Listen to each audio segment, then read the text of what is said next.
Welcome to Slayer the Alchemist, where we discuss all things heavy metal and hard rock. On today's episode, let's discuss the first Night Ranger album, Dawn Patrol, released in 1982, MCA Records. I think I've mentioned this in other videos, depending on how I release these, but I've been on a melodic kind of 80s hard rock heavy metal kick. When I think of that kind of music with some synths, synths, 80s type synths built into it, very melodic, lots of vocals and stuff like that, I always think of Night Ranger. And even though they were kind of around at that time of the LA bands and the glam bands and hair bands, I know people don't like that expression, hair metal, they kind of get lumped in with those bands. I never really thought of them as one of those bands. I mean, for one thing, they were from San Francisco, so they didn't really come up through that whole Sunset Strip thing. They never really bought into that whole glam look, and they sort of predated it a little bit. The band started in '79. Their first album came out in '82. Midnight Madness, which was a huge hit for them, came out in '83. I did a video on Midnight Madness. I'll link it in the description down below. But this is their first album, and originally the band was called Ranger, and supposedly they actually printed up some copies of this record with just the Ranger name on it. Then they found out there was another band that had that name, so there was already a song here that Jack Blades wrote called Night Ranger. They just changed the name of the band to Night Ranger.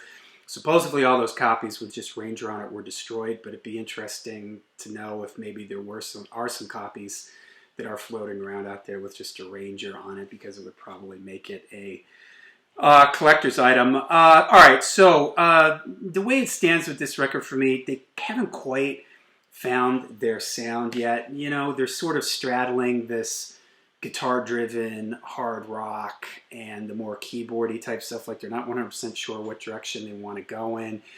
The players in the band are all fantastic. Jack Blades, his bass playing is a little forgettable. You don't really notice his bass playing, but he has a great voice, tenor type voice. Reminds me of Tommy Shaw from Styx. Jeff Watson and Brad Gillis, fantastic guitar players. Always loved Brad Gillis. He played on Ozzy's Speak of the Devil. He has a very unique guitar sound that I've always loved. He also has his signature is kind of stuff that he does with the tremolo bar, the whammy bar they call it, where he can bend the strings and do all these kind of dive bobbing sounds.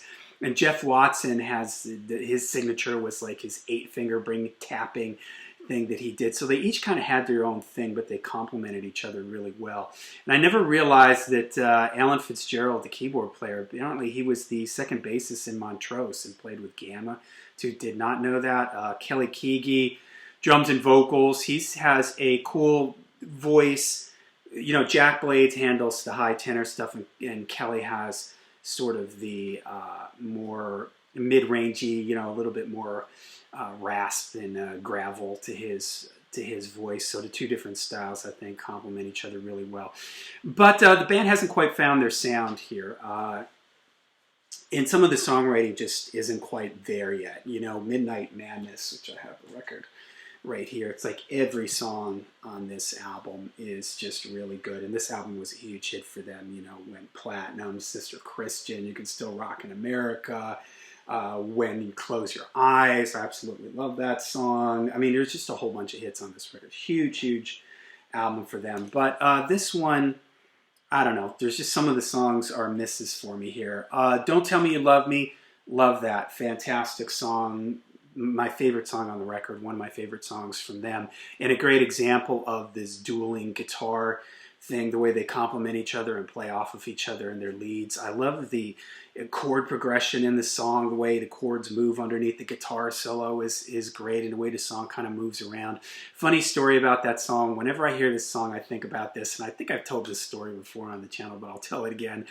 The very first band I ever auditioned for, now I was like 12 or 13, had only been playing bass for like a year. I was a freshman in high school, and I auditioned for a band that was a bunch of juniors at school. Now, when you're however old you are when you're a freshman, some kid who's 2 years older than you in high school, 3 years older, seems so much older. So these kids seem, just so much older than me, and they had a band. I said, I want to, they need a bass, but I'm going to come and audition. I showed up, and they played Don't Tell Me You Love Me, and I didn't know it. My ear wasn't good enough to just follow along, so I just stunk. My equipment stunk, my amps, I was just terrible. all around, and they basically told me so and just told me to go sit in a corner while they practice. And so I had to sit there and wait for my mom to come back and get me. I just sat in the corner like an idiot, completely embarrassed. So whenever I hear that song, it reminds me of that, and I feel compelled to play along with it. When I was getting ready for this video, I sat down, I was sitting at the piano playing along with it, like to see, I know it now, 40 years later or whatever, I know it now. But it's a great song, hard driving, the guitars, the keyboards are pretty cool in it, like when the song breaks down and it's just the keyboards. Love it. Sing Me Away, great sort of mid-tempo melodic one that maybe foreshadows some of their, like When You Close Your Eyes and stuff like that, the ballads that they would do later on, very catchy.